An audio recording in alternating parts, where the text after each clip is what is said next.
ကဲဒီခါတော့ကျွန်တော်အမျိုးသားတွေအားလုံးအတွက်တကယ်ကိုအားကျစရာအတက်စရာလေးတစ်ခုကြောင်းပြောပြခြင်းတယ်အဲ့ဒါဘာလဲဆိုတော့အိန္ဒိယအမျိုးသားတရားပေါ့နော်ခုအရန်ကို popular ဖြစ်ပြီးတကဘာလုံးကနေပြီးတော့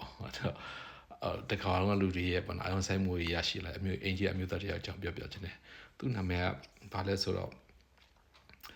ဆရာ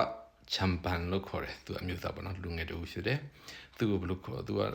ဘာကြောင့်နာမည်ကြီးလာဆိုတော့သူက Justin Bieber တချင်းနေဆိုတယ် Justin Bieber လို့ခါတယ်။ကိုင်းနဲ့တဖြည်းဖြည်းနဲ့နာမည်ကြီးလာတယ်။ခုနောက်ဆုံးဘလောက်ထိဖြစ်သွားလဲဆိုတော့သူနာမည်သုံးလုံးတောင်ရှိတာဗျ။သူ့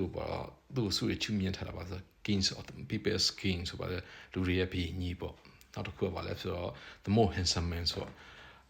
in India ပေါ့နော် India မှာအချောဆုံးအမျိုးသားနောက်တစ်ခုကဘာလဲဆိုတော့ Indian Justin Bieber India နိုင်ငံရဲ့ Justin Bieber ဆိုပြီးနာမည်သုံးလုံးနဲ့နာမည်ကြီးနေရဲ့ဒီအမျိုးသားပေါ့နော်တို့ယောက်ျားလေးအတွက်အားကျစရာဖြစ်တယ်သူ့လိုကျွန်တော်တို့သူ့တော်မှအဲ့လိုဖြစ်ရလို့ပေါ့နော်နာမည်သုံးလုံးနဲ့နော်ဗါလဲသူလူတွေရဲ့ဘီရင်ကြီးရဲ့သူအချောဆုံးအမျိုးသားရဲ့ပြီးတော့ Justin Bieber ဆိုတဲ့နာမည်သုံးလုံးနဲ့သူ့တော်မှအောင်မြင်ကြော်ကြားတဲ့ဆိုရင်ကျွန်တော်တို့လည်းအကုန်အဲ့လိုသူ့လိုအောင်မြင်ကြော်ကြားမှာပေါ့ခုဆိုရင်သူက plotting နဲ့အောင်မြင်ကြော်ကြားတော့ဆိုရင်သူက TV တွေမှာပါတယ်ရုပ်ရှင်တွေမှာပါတယ် live TV တွေမှာပါတယ်ဖြောဖြေရေးတွေမှာအကုန်သူကလုံးဝနာမည်ကြီးပြီးခုအနည်းဆုံးမချမ်းသာဆိုအမေရိကန်ဒေါ်လာသန်းပေါင်း15သန်းရဲ့အထက်မှာအနည်းဆုံးချမ်းသာတဲ့လူတစ်ယောက်ဖြစ်နေပြီဆိုတော့ဒါကျွန်တော်တို့အားလုံးတွေ့နော်တကယ်ကို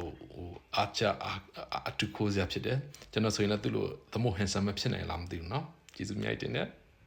baby oh like baby no like baby oh don't you always be